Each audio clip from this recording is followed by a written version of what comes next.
Premier jour de la semaine et nous sommes lundi 28 avril 2025.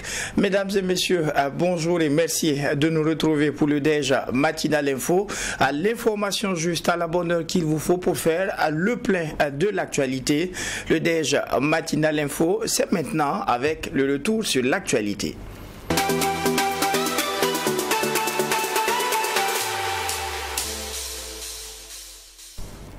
Le retour sur l'actualité de ce lundi sera marqué par le sacre de l'artiste chanteur Flobi pour le Koundé d'Or édition 2025. Cette 23e édition de la grande messe burkinabé de distinction des artistes chanteurs nationaux et internationaux a encore tenu à toutes ses promesses. Tout au long de la soirée, les amoureux de la musique ont été plongés dans une atmosphère de rêve, riche en sons et en lumière. Restez avec nous, à vous aurez tous les détails.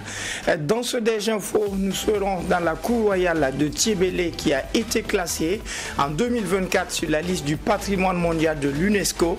Il s'agit d'un ensemble architectural en terre installé depuis le XVIe siècle et situé dans la région du centre-sud à la faveur de la célébration du mois du patrimoine burkinabé qui se déroule jusqu'au 18 mai prochain. Nous vous proposerons un zoom sur cette cour royale riche de valeurs culturelles du peuple Kasséna.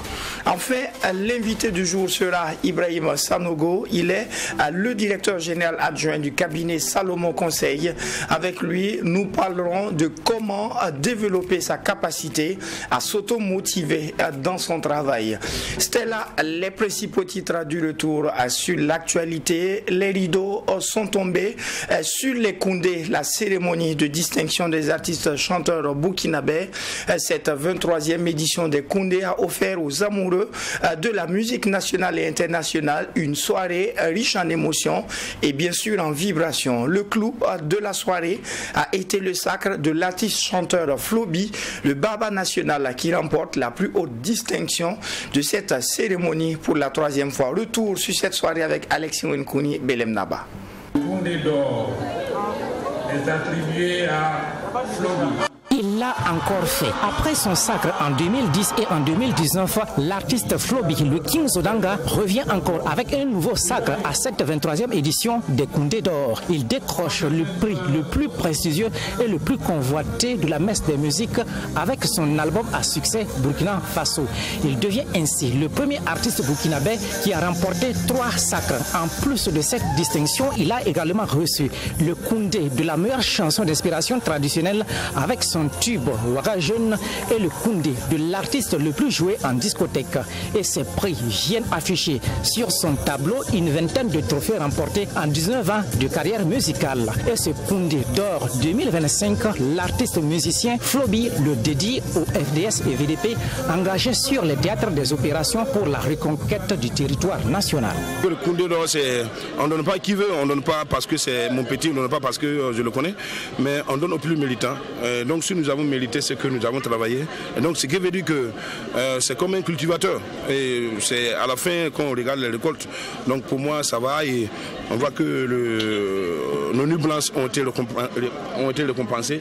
Ça nous encourage à aller de l'avant. Ce trophée vient à nos FDS, à nos VDP et à nos dirigeants, voilà, qui se battent jour et nuit pour que le Burkina Faso retrouve sa culture. Le Koundé du public est décerné à l'artiste musicienne Tania qui l'a remporté avec 43% des voix. Tania décroche également le Koundé féminin et celui du meilleur clip vidéo avec son tube Pananki. Elle manifeste sa fierté par rapport à l'organisation de cette nouvelle messe des musiques au Burkina Faso. Aujourd'hui, je suis très contente, vraiment très contente parce qu'on a rêvé, on l'a fait et voilà, et Dieu a exaucé aussi nos prières en nous récompensant du meilleur clip vidéo. Ça fait plaisir et merci également à toutes les personnes qui ont voté pour moi. J'étais choquée aujourd'hui matin quand je me suis réveillée. Que Dieu vous bénisse abondamment et je vous promets que le meilleur reste toujours à venir. Les différents fans, eux aussi, ont été servis en différentes sonorités musicales. Pour certaines, le sacre du Baba national est bien mérité et pour d'autres, l'organisation a été un pari réussi. Je suis émerveillée, je suis contente, je suis heureuse. J'ai sauté de joie quand j'ai vu Floby gagner. Je suis vraiment très contente qu'il ait gagné et ça me fait vraiment un grand plaisir. Floby, il a touché les cœurs des personnes. Il a quelque chose que moi qui me fait... Ça me rend heureuse. Moi j'ai aimé. Je trouve que chacune des artistes se sont donnés. Franchement, vous avez vu la salle a bougé, on a dansé. Moi-même particulièrement j'ai beaucoup dansé. Presque tous les artistes qui sont sortis chanter, j'étais debout, je dansais. C'était merveilleusement bien. Félicitations à tout le monde. Félicitations à tous ceux qui ont eu aussi le Koundé. Les membres du comité d'organisation de cette édition 2025 des Koundé d'or affichent une satisfaction quant à la réussite de cette nouvelle édition. Pour Papi Sezongo, c'est de travailler pour que les prochaines éditions puissent gagner davantage l'adhésion du grand public et que les Koundé d'or puissent continuer de rayonner à travers l'Afrique. Pour ce dernier, le nouveau sacre du Koundé a répondu aux différents critères. Quand on fait de la musique, quand on fait l'art, il n'y a pas d'âge. Voilà. Sinon, à un moment donné, on risque de faire la musique pour chaque génération et pour chaque tranche d'âge. La musique, elle parle, elle peut parler. On peut être un artiste, auteur, compositeur, produire une musique qui parle à toutes les générations. Kaya Otto, lui, repart avec le Koundé du meilleur featuring avec le tube Commando. Le meilleur featuring de l'intégration africaine est remporté par Smarty. Celui de la révélation est décerné à Frankie FP. Sœur Anne-Marie Kabouré, elle, a remporté le meilleur Koundé de la musique religieuse. Au total, 15 trophées ont été décernés. C'est en toute beauté que les rideaux de cette 23e édition des Koundé se sont refermés. Rendez-vous est donc pris pour 2026 pour la 24e édition. Nous prenons la direction de Tchébélé, un village situé à 25 km de Pau, dans la région du centre-sud, pour la découverte de la cour royale de Tchébélé. Il s'agit, mesdames et messieurs, d'un site qui a été inscrit en 2024 sur la liste du patrimoine mondial de l'UNESCO.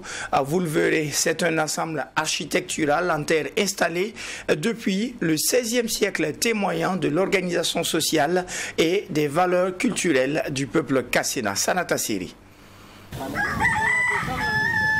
Nous sommes à Tchébélé, situé à 25 km de Pau, précisément dans la cour royale. Cet ensemble architectural bâti sur un espace d'environ 1,5 hectare date du XVIe siècle et témoigne de l'organisation sociale et des valeurs culturelles du peuple Kassena. La cour royale de Tchébélé est organisée en concessions distinctes, séparées par des murs. Première étape de notre visite, la cour d'honneur. Elle est réservée aux différentes cérémonies et festivités. Tout près à environ 150 mètres, ce petit cimetière où sont enterrés les membres de la famille royale. Donc interdit de marcher sur ces pierres. Selon le guide de la cour, une seule tombe peut contenir entre 80 à 100 personnes. Il suffit juste qu'il y a un décès. Le croque-mort descend à l'intérieur, il met les autres de côté et on fait venir le précédent. Et bien avant qu'on fasse l'enterrement, il faut d'abord aller par consultation. Puisqu'il se pourrait que le défunt n'aimerait pas qu'on l'enterre seul, et il aimerait qu'on l'enterre avec un membre de sa famille ou il aimerait qu'on l'enterre seul. Donc si on ne procède pas par consultation, on ne peut pas commencer à l'enterrer. C'est pourquoi vous voyez ces différents tas-là. Donc évitez de monter dessus. Ces édifices ont été construits par les hommes de la cour royale et décorés par les femmes, seules détentrices de ce savoir. Ici, rien n'est fait au hasard. Chaque couleur a une explication spécifique. Le blanc symbolise la propriété de la femme Kassena, le noir la tombée de la nuit et le rouge qui caractérise le sang versé par les vaillants peuples guerriers. Sur ces murs également, l'on aperçoit ces signes géométriques et symboles comme le bois, le lézard et la tortue. Chaque dessin, un message. Et ça, c'est la tortue, qui est le porte-bonheur de la cour. Les enfants de la cour royale ne la consomment pas. Une fois la ramasser en cours de route ou encore au champ, vous devrez l'amener au palais ici. Sa Majesté va la prendre et puis la tremper dans un canari d'eau. Puis vous enlevez 3 verres d'eau ou 4 verres d'eau en fonction du sexe. 3 jours après ou 4 jours après, la chance va vous sourire. Et là, c'est le lézard.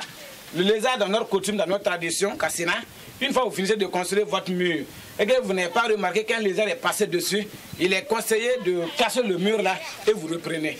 C'est un mauvais signe. Ce complexe architectural traditionnel alliant la terre, le bois, la bouse de vache est organisé selon une répartition sociale au sein de la cour. Il est constitué d'une centaine de maisonnettes de 3 types, à savoir les maisons en forme rectangulaire, les cases et les maisons en forme de 8. Les cases sont pour les célibataires, les maisons en forme rectangulaire sont pour le jeune couple et les maisons en forme de 8 sont pour les mamies et les petits-enfants. Et cette maison en forme de 8, la construction elle est différente de la construction d'aujourd'hui.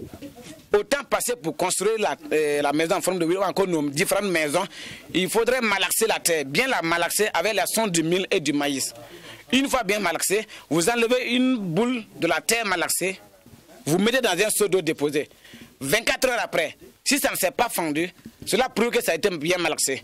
Et c'était à travers de ces moules de terre, de ces boules de terre-là, qu'on se servait pour construire les maisons en forme de 8. Et on ne peut pas construire ça du coup pour terminer, non. Il faudrait construire ça par séquence. Enfin, étant donné que la maison en forme de 8, c'est sous forme de cercle-là, si vous faites le tour du cercle, c'est-à-dire 3 tours ou 4 tours, vous vous arrêtez à là. Vous prenez 3 heures ou 4 heures de repos et vous reprenez. La maison en forme de 8 se compose de 2 pièces, d'une cuisine interne et d'une chambre. Ce type de maison était utilisé selon le guide de la cour royale pour se défendre pendant la guerre tribale et contre les animaux sauvages. Les maisons en forme de 8 permettent de contrer les attaques d'ennemis. En ce sens qu'au temps passé, il y avait la guerre tribale. Il y avait les animaux sauvages qui dévoraient les champs. Donc pour tout contrecarrer là, il y avait ce système de pouvoir construire. En fait, l'entrée c'est un peu complexe. À l'entrée, il faut d'abord la tête, les 2 mains et tout le corps s'ensuit. Et il y a une position donnée dans la maison en forme de 8 où le chef de famille se met à cette position au coin de l'entrée avec son gourdin ou sa machette. Si toutefois l'ennemi arrivait à flécher, ça contrait le mur et ça retombait. Ou si l'animal sauvage arrivait à mettre la tête pour vouloir rentrer, le chef de famille qui est mis en position avec sa machette ou encore son gourdin, il arrache la tête de l'animal. Ces maisons peuvent durer plus d'1 siècle. Kaya Tentama, doyenne d'âge des femmes de la cour royale de Tébélé et par ailleurs trésor humain vivant burkinabé âgé de 84 ans, y habite depuis l'âge de 20 ans. Une maison que lui a léguée sa belle-mère après son mariage dans la cour royale et qu'elle entend confier à son tour à sa belle-fille. La maison en forme de 8 appartient à ma belle-mère. Je suis venu me marier ici et je l'ai trouvée, c'est elle qui l'entretenait. Il arrivait un moment où elle n'arrivait plus et moi j'ai pris le relais jusqu'à ce moment où je suis toujours sur mes 2 pieds. Si on ne l'entretient pas, ça ne peut pas donner. Raison pour laquelle elle est toujours sur pied, elle a eu toujours à la garder. Mais elle travaille à préniger cela en ce sens qu'elle doit transmettre ça à sa belle-fille ou encore à ses petites belles-filles. Ces maisons appartiennent à plusieurs petites familles de la cour royale. Cette richesse culturelle, vieux de 500 ans, a été inscrite le 26 juillet 2024 sur la prestigieuse liste du patrimoine mondial de l'UNESCO. Elle n'appartient plus seulement au peuple kasséna ni au Burkina Faso, mais à toute l'humanité. Parlons santé reproductive et on s'intéresse à la dystrophie ovarienne.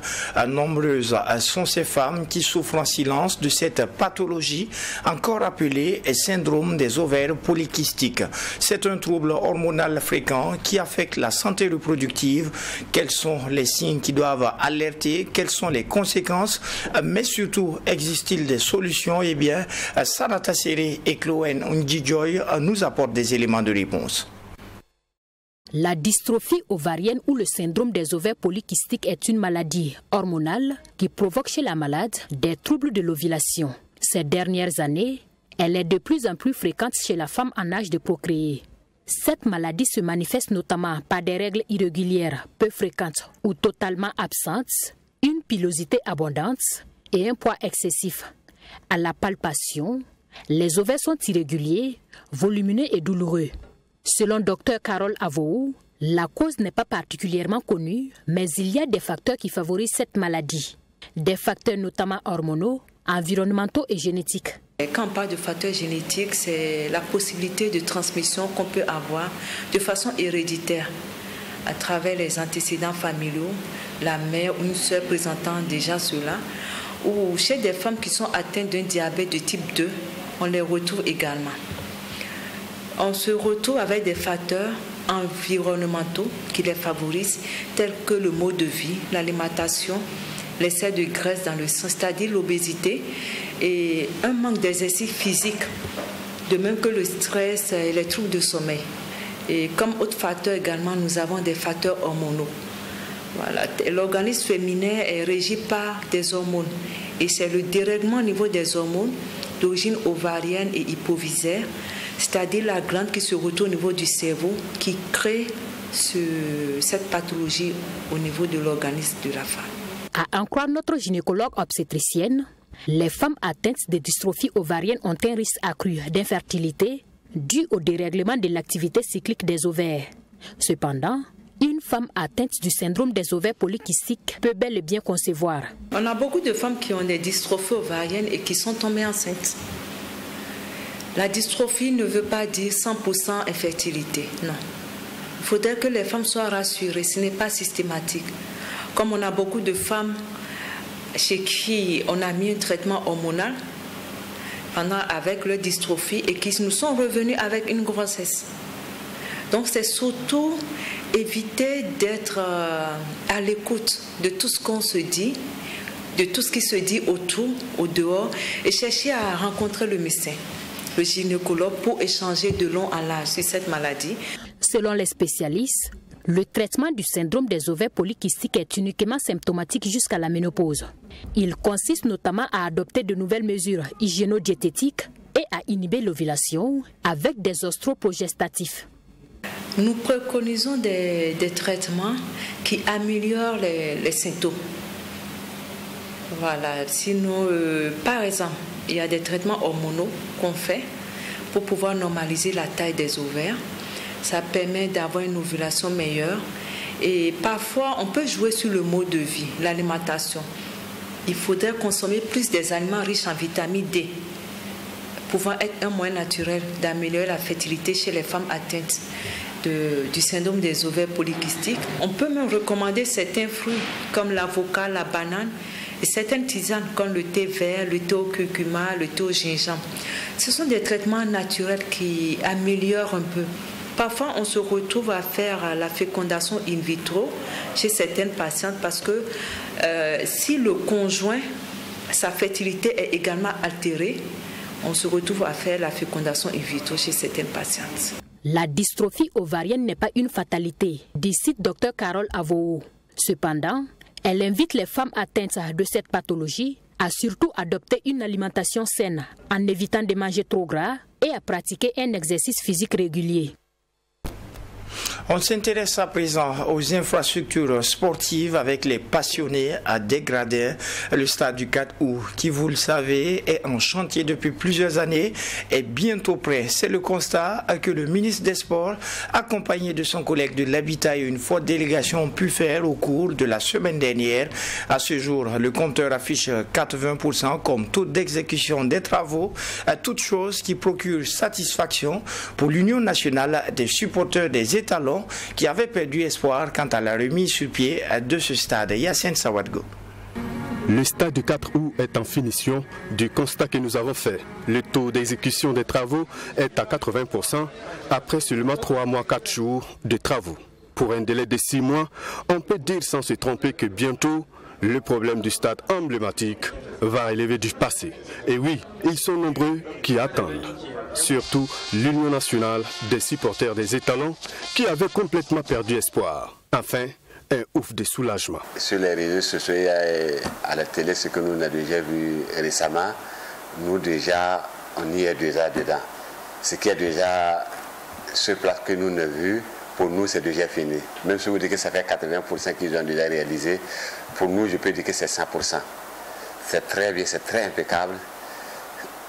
Je ne sais même pas quoi vous dire, tellement d'émotion. Pour moi, même c'est comme si on va aller dormir même là-bas maintenant. Effectivement, c'est avec grande joie et beaucoup d'enthousiasme qu'on a constaté le nouveau visage du stade du 4 août. Déjà, c'est féliciter ceux qui se sont mis à la tâche pour que cela se réalise. Le Burkina, on peut dire, c'est une très grande nation de football. On aspire à participer aux grandes compétitions comme la Coupe du Monde. Puis ne pas pouvoir jouer à domicile, c'est un très gros handicap pour cette belle équipe que nous avons. Donc c'est à saluer, nous sommes contents. Plusieurs années que ça dure, le trésorier adjoint de l'Union nationale des supporters des étalons se rappelle du dernier match des étalons dans ce stade. Et sans nouvelles depuis. Le dernier match que j'ai suivi au stade, c'était au moment du Covid. J'espère que c'est en 2020 ou en 2019. Le dernier match qu'on a suivi, il y avait pas, peu de monde, à peu près 200 personnes. C'est la dernière fois que j'étais au stade. Et après ça, jusqu'à aujourd'hui, on n'a pas pu mettre pied au stade encore, donc on n'était pas du tout content. De la pelouse en passant par les vestiaires, la salle de conférence, les différentes salles VIP, VIP jusqu'aux tribunes. Ces amoureux du football n'ont que des notes de satisfaction, malgré les temps mis. C'est 10 sur 10.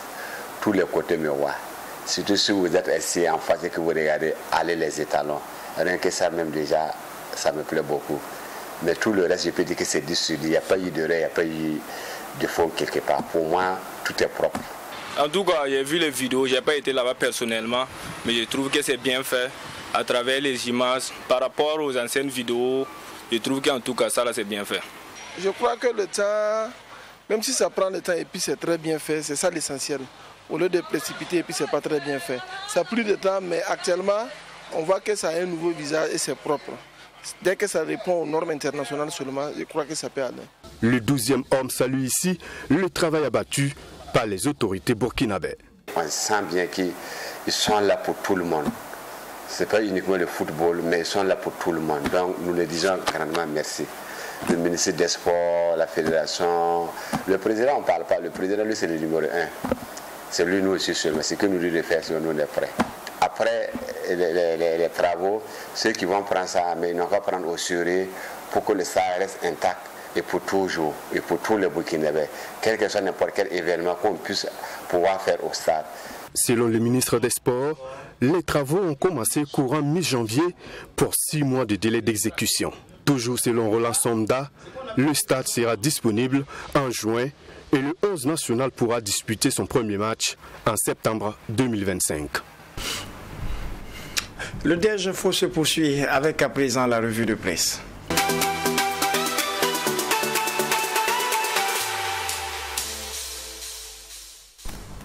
Au niveau de l'Observateur Palga, la une de ce lundi est marquée par Koundé d'or 2025 et de 3 pour Floby. Également à la une de l'Observateur Palga, médiation américaine entre la RDC et le Rwanda. Oncle Donald ne fait jamais rien pour rien. Le quotidien d'État citoyen lui titre à sa une Burkina Faso, le capitaine Ibrahim Traoré adulé à travers le monde. Également à la une de Sidoya, Centre-Est, le commandant Yves Bambara galvanise les VDP de Koupela et de Yargo. Le journal Le Quotidien, à sa une, 23e édition des Koundé, Floby, 3 fois Koundéman, et toujours à la une du journal Le Quotidien, tournée de commandement de la BVDP, le lieutenant-colonel Eric Compaoré chez les VDP de Guiba et Manga. On termine cette fois-ci avec les éditions Le Pays où la une est marquée par Réseau national de lutte anticorruption. Pisiamba Ouedraogo prend la tête du secrétariat exécutif. 918 plaintes enregistrées en 2024. Et toujours au niveau de la une du Pays, incivisme sur la voie publique à Banfora. 152 personnes alpaguées et soumises à des travaux d'intérêt général. Poursuivons cette fois-ci le DG Info avec l'invité du jour.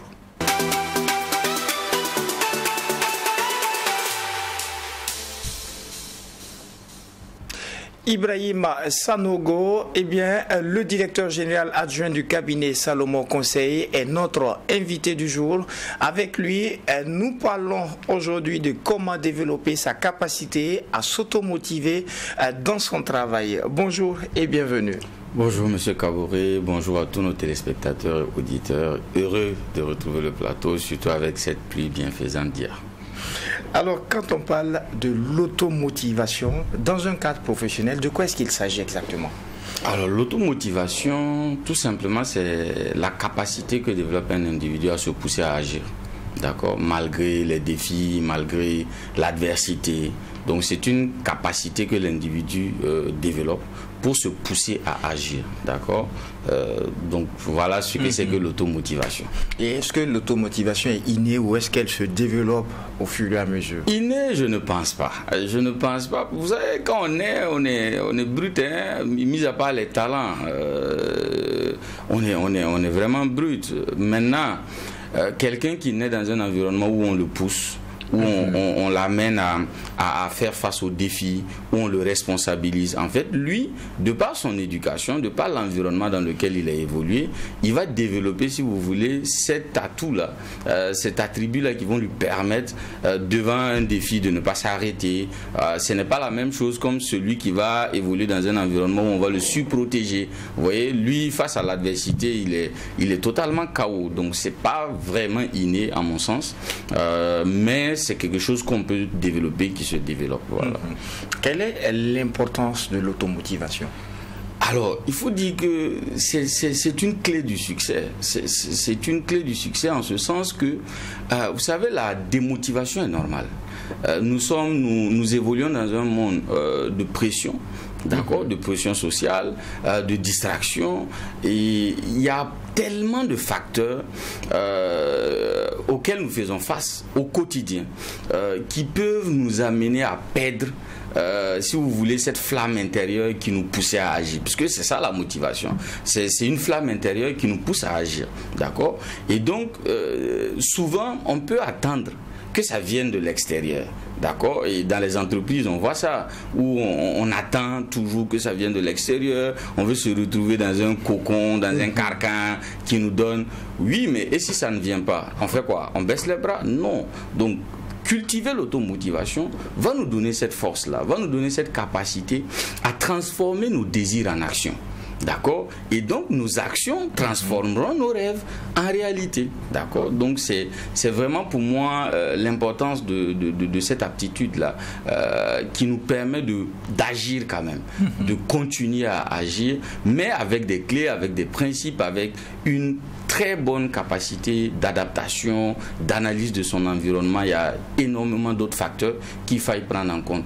Si on dit flamme intérieure, certains vont dire oh, il suffit que je me lève et puis bon, je commence. Non, il y a un process. Il faut déjà comprendre comment la motivation, c'est quoi la motivation, d'où elle vient, quels sont les éléments qui peuvent démotiver un individu, apprendre à lire cette carte, sa propre carte perceptuelle du monde, apprendre à lire certains signaux et puis maintenant apprendre à y faire face. D'accord? Donc ce n'est pas juste, c'est comme le rêve, c'est-à-dire il faut rêver, oui il rêve, mais après si ça ne reste que le rêve, rien ne va se passer. Il faut voir comment réaliser ce rêve. Absolument, absolument. Quelles sont les sources de motivation qui peuvent se présenter à un individu? Alors il y en a deux normalement. Il y a les sources qu'on appelle les sources extrinsèques, d'accord, donc qui sont les sources externes.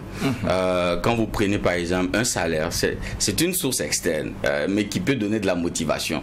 Quand vous prenez des récompenses, des félicitations, de la valorisation, quand vous êtes dans une entreprise et puis vous faites quelque chose et puis bon, le patron vous reconnaît en public, ah oui, bravo, c'est bien, ou que le patron vient vous solliciter et puis dit non, c'est toi qui peux gérer mon affaire. Vous voyez, le simple fait de dire ah, c'est toi qui peux gérer mon affaire, il vient de donner si vous voulez, il vient de sécréter une hormone en vous qui vous donne de se battre, voilà, du tonus. Vous voyez, donc ça c'est ce qu'on va appeler les motivations extrinsèques, donc extérieures.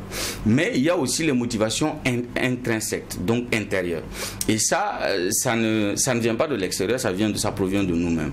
Et ça va se référer au but, d'accord? Donc j'agis parce que j'ai des objectifs, j'ai donné une direction à ma vie. Vous voyez, on a parlé la semaine dernière du projet professionnel.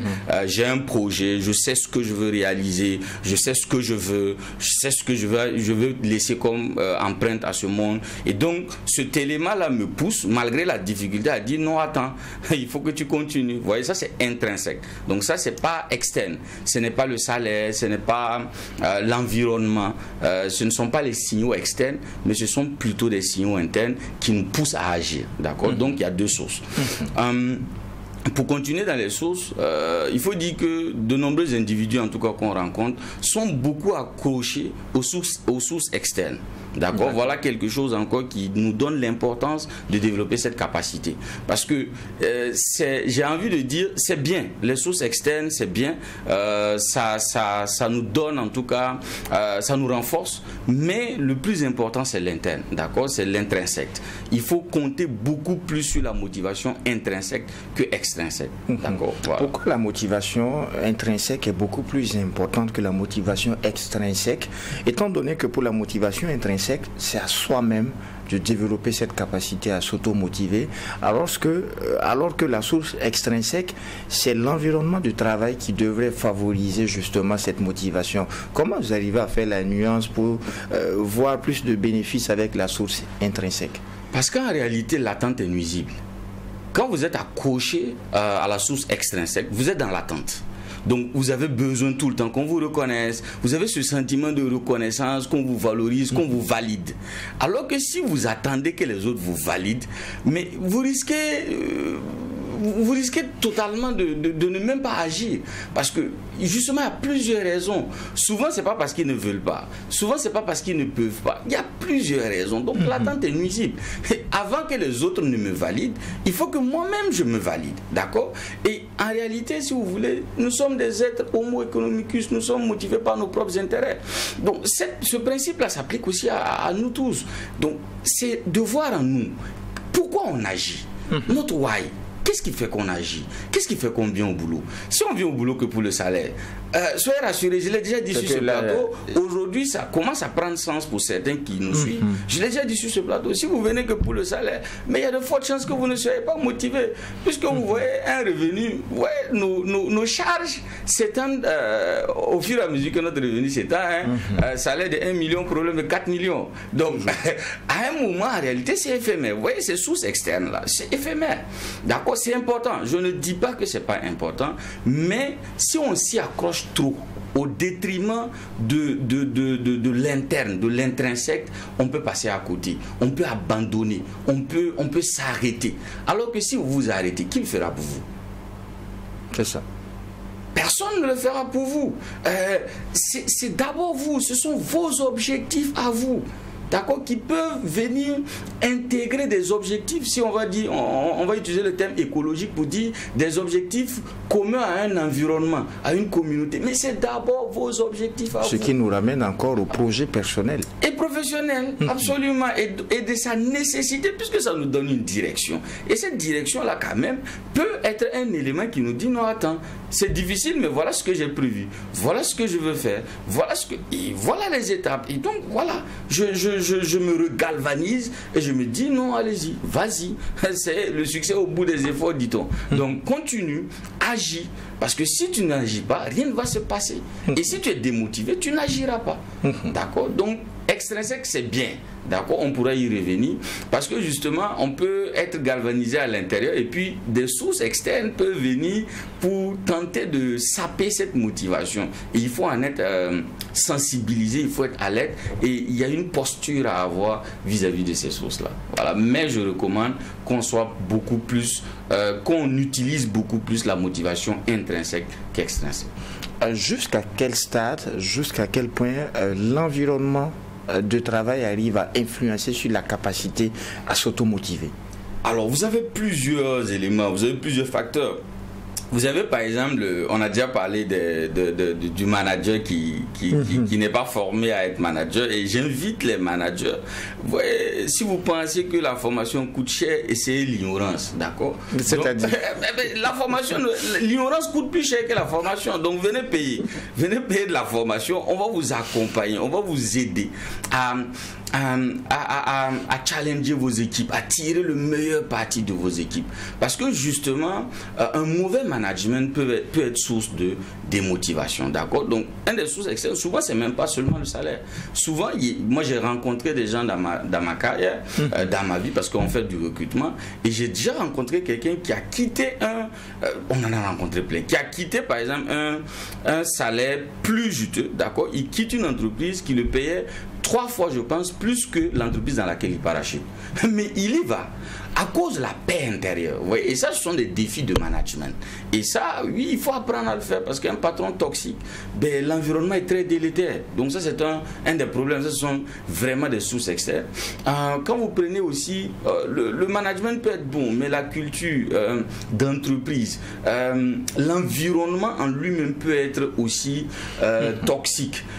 Quand vous avez trop de suspicion dans votre environnement, quand il y a de la compétition malsaine dans l'environnement, quand on fait trop attention, quand il y a de l'hypocrisie, quand il n'y a pas un certain état d'esprit, quand ça ne règne pas dans une entreprise, ça peut tuer la motivation d'un individu. Imaginez, vous vous levez le matin, vous devez aller au boulot, mais vous devez faire attention à chaque geste, à chaque façon de faire. Vous voyez, vous êtes dans un environnement absolument, et même que vous avez peut-être des personnes fausses devant vous, ça peut, l'environnement peut créer beaucoup de facteurs et beaucoup d'éléments qui peuvent démotiver également l'individu.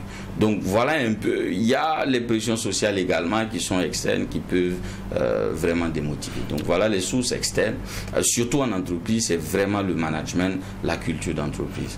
Est-ce que ce sont ces éléments qui peuvent constituer des sources de démotivation au travail, ou est-ce qu'il y en a d'autres? Alors, il y a des sources internes. D'accord? De la même façon que la motivation est externe et interne, il y a des sources internes. Les sources internes peuvent être, par exemple, la mauvaise fixation d'un objectif. Alors, quand vous avez fixé un objectif, on a parlé des qualités d'un objectif. Alors, quand vos objectifs ne sont pas smart et que vous vous battez à un moment, vous sentez qu'il n'y a pas de résultat. D'accord? Donc, vous pouvez vous démotiver, vous demander si c'est la peine, est-ce que c'est possible, est-ce que finalement, donc, si vous fixez mal un objectif, s'il n'est pas réalisable dans le temps que vous avez déterminé, c'est un problème. Il peut être spécifique, il peut être mesurable, il peut peut-être être atteignable, mais pas réalisable dans le temps que vous avez déterminé. D'accord? Et ça peut créer beaucoup de pression et ça peut engendrer de la démotivation. Il y a aussi souvent, et ça j'insiste dessus, les choix et les modes de vie. Vous voyez par exemple le salaire, je veux revenir sur le salaire par exemple. Prenez quelqu'un qui a une capacité d'endettement élevée. D'accord? Vous avez quelqu'un qui a un salaire par exemple de 300 000 pour faire simple, et puis qui prend un crédit. Et souvent peut-être, Dieu merci pour ceux qui peuvent prendre le crédit et puis l'investir dans quelque chose d'intéressant, d'utile, en faire un investissement au lieu d'une dépense. D'accord? Alors, tu prends un crédit, tu mets dans de la dépense, donc tu payes un engin, tu payes en tout cas tout ce que tu veux, mais qui met dans la dépense. Au début, quand tu as le crédit, c'est bon, c'est intéressant. Tu as réalisé ce que tu veux réaliser, mais tu dois rembourser le crédit sur 5 ans. En fait, à un moment, si tu ne fais pas attention, tu juges mal maintenant ton revenu. Puisque au fond, ce que tu reçois n'est plus 300 000. C'est 300 000 déduit de ta quotité cessible. Et tu estimes que non, l'entreprise ne te paye pas bien, l'entreprise t'exploite, tu te bats, mais il n'y a pas de retour. Gars, regarde ton revenu. Ton revenu, là, il n'est pas ce que tu touches à la fin du mois. Il est le fruit de tes choix. D'accord? On peut avoir ces dettes-là. Vraiment, on en rencontre des gens qui sont vraiment qui ont la capacité d'endettement très élevée. C'est dangereux. Mais il y a d'autres choix de vie. Qu'est-ce qu'il explique? Est-ce ce besoin de vivre au-dessus de ces moyens, de ressembler aux autres, de ressembler à des collaborateurs ou de paraître ce qu'on n'est pas? Comment on en arrive? Absolument. Vous touchez. Il y a le manque de planification est un problème. D'accord? Quand vous ne planifiez pas, quand vous ne savez pas où vous allez, quand vous n'avez pas de direction, absolument, vous allez être influencé par les autres. Vous allez vouloir faire comme, alors que vous n'avez pas à faire comme.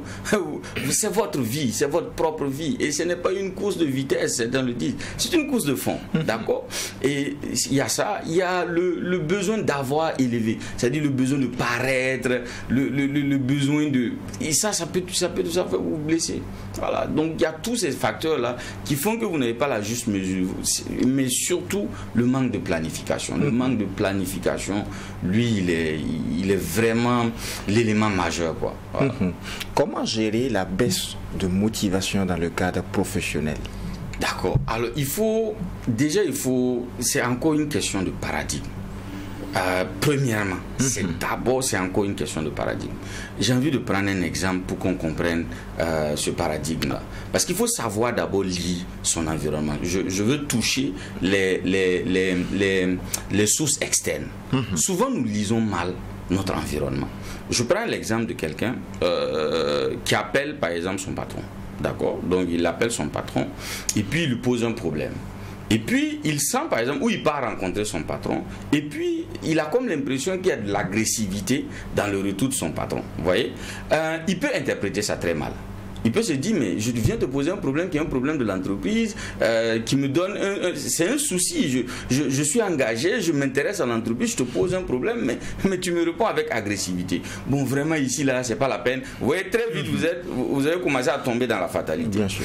Alors que, je prends le cas d'un appel, d'accord? Vous pouvez appeler, par exemple. Mais vous ne savez pas, le patron en décrochant, il était dans quelle situation? C'est ça. D'accord? Vous ne connaissez pas, vous ne comprenez pas la situation, vous n'avez pas d'informations. Mais très vite, votre cadre perceptuel va vous dire non, c'est hostile. Et je commence à interpréter, si vous ne faites pas attention, vous commencez à tomber maintenant dans une certaine démotivation. Ah, ici on a... Et pourtant, dans l'exemple, par exemple, que je dis, quelqu'un appelle son patron à 14h, 15h, trouvant que son patron n'était pas à Ouaga. Son patron était dans un autre pays. Et le patron répond avec de l'agressivité. Il peut se dire, mais qu'est-ce que tu me fais? Je viens bonnement et puis ça peut démotiver. Mais s'il analyse plus loin, s'il prend du recul et puis l'analyse plus loin et puis se demande, qu'est-ce qu'il faisait? Est-ce que je ne l'ai pas dérangé? Est-ce que je ne l'ai pas embêté? Est-ce que je ne l'ai pas appelé, trouvé dans une situation inconfortable? Mais malgré cette situation, quand même, il a décroché mon appel. Ça veut dire qu'il y a de l'intérêt. Malgré cette situation, et peut-être tu te rends compte que peut-être qu'il dormait. Parce que toi, peut-être ici, il est 14h chez toi. Mais peut-être chez lui, il est 23h. Il est minuit. Peut-être qu'il dormait. Mais dans son sommeil, il s'est réveillé. Et puis, il a décroché ton appel. Donc, toi, tu n'as pas toute la réalité devant toi. Tu n'as qu'un bout de la réalité. Et cette réalité-là, tu l'interprètes mal. Donc, nos paradigmes, notre façon... Notre non-ouverture, notre façon, nos mentalités, notre façon de voir le monde, de voir les autres peut être vraiment source. Et ça, il faut le corriger. Il faut vraiment corriger ça. Ne pas interpréter, ne pas supposer, ne pas juger. Et ça, c'est vraiment important parce que je peux rentrer voir mon supérieur hiérarchique, je rentre le trouver, peut-être qu'il est assis, je pense qu'il ne travaille pas. Et pourtant, il est en train de travailler.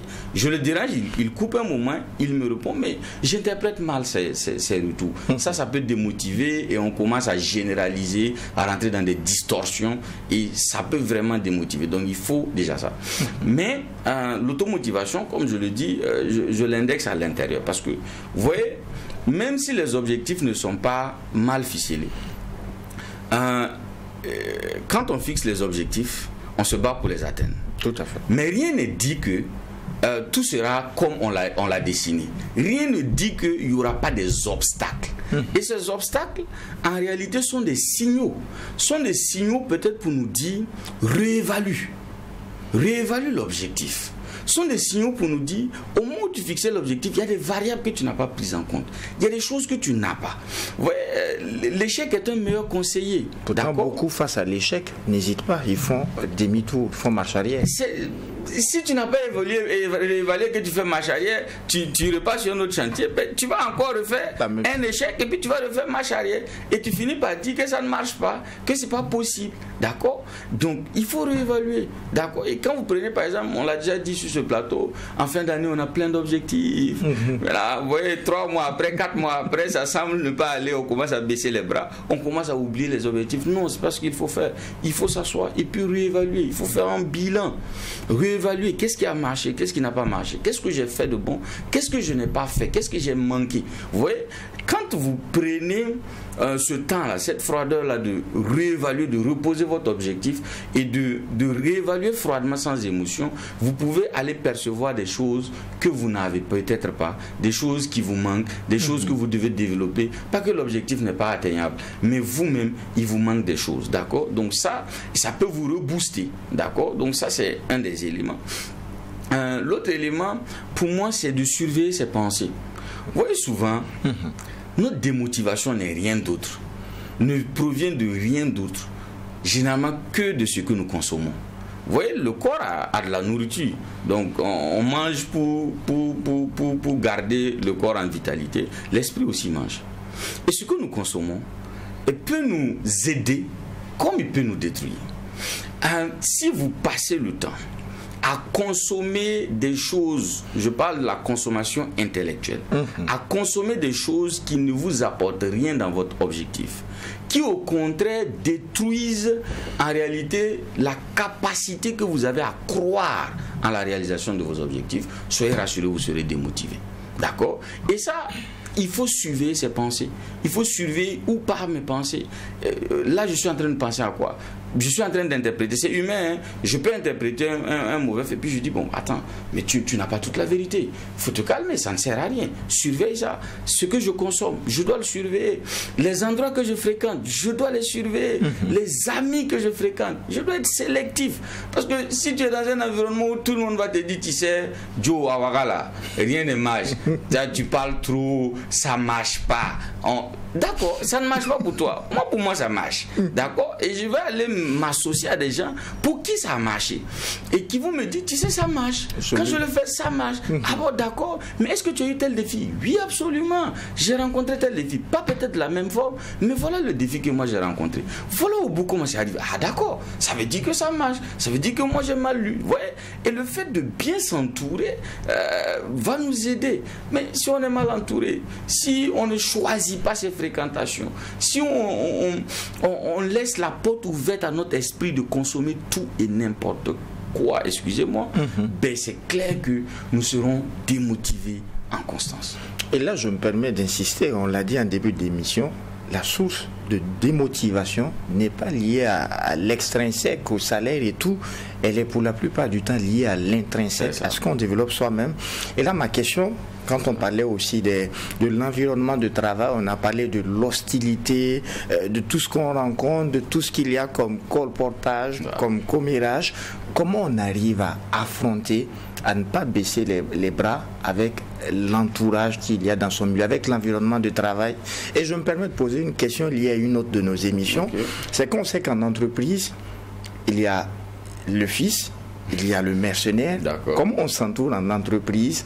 Est-ce qu'on va avec le mercenaire qui fait correctement son travail, mais qui a un objectif de ne pas durer dans l'entreprise? Est-ce qu'on s'entoure des fils? Est-ce qu'on s'entoure du collaborateur moyen qui se contente du strict minimum? Qu'est-ce qu'on fait? Lui, il est un danger. Le dernier, là, lui, il est un danger. Lui, il est un tueur d'objectifs. Si vous vous entourez du collaborateur moyen, ce que j'appelle le comité d'accueil, si vous vous entourez du comité d'accueil, il y a de fortes chances que vous ne réalisez rien. Il y a de fortes chances que votre carte perceptuelle, votre lecture de votre environnement soit biaisée. Certains prennent peut-être en compte l'émission, n'ont pas suivi les précédents. Rapidement, le comité d'accueil, c'est qui? Est-ce qu'on a le temps? Mais bon, voilà, le comité d'accueil, généralement, quand vous arrivez en entreprise, il y a ces gars-là qui vous accueillent. Généralement, ils font partie, en entreprise, on dit il y a deux clans. Il y a ceux qu'on appelle souvent les mounafika, c'est pas vrai, c'est pas des mounafika, ce sont des gens très objectifs. Et puis il y a ceux qu'on appelle les écartés. Et souvent, eux, ce sont le comité d'accueil. Ils te donnent l'impression que c'est eux qui ont tout donné à l'entreprise, mais l'entreprise n'est pas reconnaissante. C'est eux qui font tout, mais on ne reconnaît pas. Et ils sont champions à vous parler des problèmes de l'entreprise. Et malheureusement, c'est eux qui vous accueillent quand vous arrivez en entreprise. C'est eux qui ont les bras très ouverts. L'autre clan, ce qu'on va appeler le clan des aimés, eux, ils sont focalisés. C'est les fils ou les mercenaires. Ils sont focalisés. Ils veulent atteindre des objectifs. Ils savent pourquoi ils sont là. Ils savent qu'ils doivent atteindre des résultats. Ils sont challengés. D'accord? Donc, ils n'ont pas le temps pour certaines considérations. Mais le comité d'accueil, lui, il a beaucoup de temps. Justement, il est plus plaignard que productif. arrive. Et c'est le plus nuisible. Et c'est le plus nuisible. Et généralement, c'est eux qui vous accueillent à l'entreprise, c'est eux qui vous donnent les sons de l'entreprise. Et ça va détruire quoi. Et justement, ça va toucher votre motivation. Puisque vous allez vous poser la question, mais vous rentrez dans quoi et tout. Donc, ces gars-là qui font le strict minimum, ce ne sont pas vos amis. D'accord? Entre les fils et les mercenaires, moi je vais recommander d'être ami au fils. D'accord? Mais ça dépend de vos objectifs. Vous savez, certains peuvent arriver dans une entreprise et l'entreprise là n'est qu'un pan vers la réalisation d'un objectif qu'ils ont. D'accord? Et donc ça dépend vraiment de vous, de vos objectifs. Est-ce que vous vous êtes retrouvé dans l'entreprise idéale pour vous? D'accord? Si oui, accrochez-vous au fils parce que eux sont dans l'environnement idéal, ils sont dans la durée. Et si vous vous accrochez à eux, eux peuvent vous permettre d'outrepasser les limites, d'outrepasser les défis et vous permettre d'entrevoir un avenir radieux, d'accord, du possible. Mais si vos objectifs sont court-termistes, ok, il n'y a pas de problème. Les mercenaires aussi, vous pouvez vous en accrocher, hein. Sauf que si vous vous accrochez aux mercenaires, soyez rassurés, vous n'investissez pas dans le long terme dans l'entreprise. Alors que si vous avez des objectifs de long terme, eux, ils vont être nuisibles finalement pour vous. D'accord? Donc, il y a les fils. Les fils sont les meilleurs alliés pour ceux qui s'investissent, qui s'inscrivent dans le long terme. Mais ça dépend de vos objectifs. Mais oui, fréquentez en tout cas ceux qui se battent, ceux qui ont des objectifs, ceux qui essaient de les atteindre, ceux qui ont déjà fait leurs preuves, ceux qui ont déjà des résultats. C'est ça, surveiller son entourage, surveiller ceux que je côtoie. Ça va donner un bon levier. Pour terminer, comment les entreprises peuvent-elles encourager les employés à l'automotivation? Alors, avant de terminer avec comment les entreprises peuvent encourager les employés, je vais ajouter quelque chose qui doit permettre que nous puissions développer notre capacité à nous automotiver. C'est la gratitude. Vous savez, on a le devoir de reconnaître ce qui est bien en nous. Ce que Dieu, je ne voulais pas en arriver là, mais oui, qui que vous soyez, quels que soient les défis, quelle que soit l'adversité, vous êtes mieux qu'eux. Vous avez des choses mieux qu'eux. Et sachez regarder à ces choses-là et soyez reconnaissants de ce que vous avez. Et ça vous donne de voir que par moment peut-être, avant que vous ayez ce que vous avez aujourd'hui, vous avez douté. Il y avait de l'adversité. Il y avait des signaux qui vous disaient que ce n'était pas possible. Mais finalement, avec persévérance, avec ténacité, vous y êtes arrivé. Et donc, soyez reconnaissants. Il faut pratiquer de la gratitude. Et ça, chaque matin que vous vous levez, mais c'est un cadeau du ciel. On s'est réveillés aujourd'hui, nous tous. Il y en a qui ne se sont pas réveillés. Est-ce pour autant qu'ils n'avaient pas d'objectif? Ils en avaient, mais ils ne se sont pas réveillés. Nous, on est réveillés, en pleine santé, en pleine forme. On peut aller se battre, on peut aller essayer. Soyons reconnaissants. Ça, c'est un des gros éléments, c'est un grand principe qui peut nous permettre d'apprendre. Mais je fais la différence entre gratitude et autosatisfaction. L'autosatisfaction, elle est nuisible. La gratitude, elle apporte du réconfort. D'accord?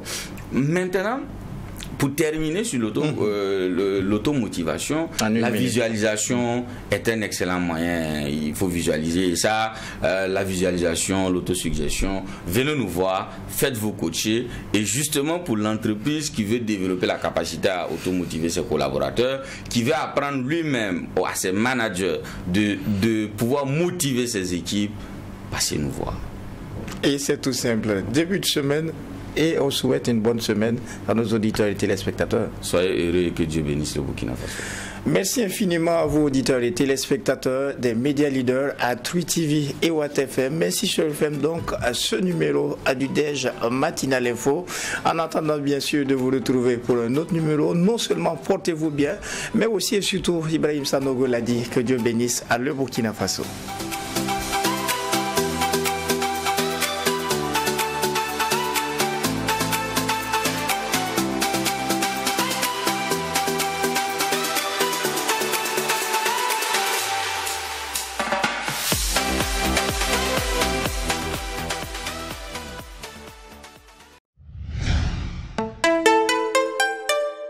Twi TV, la télé interactive.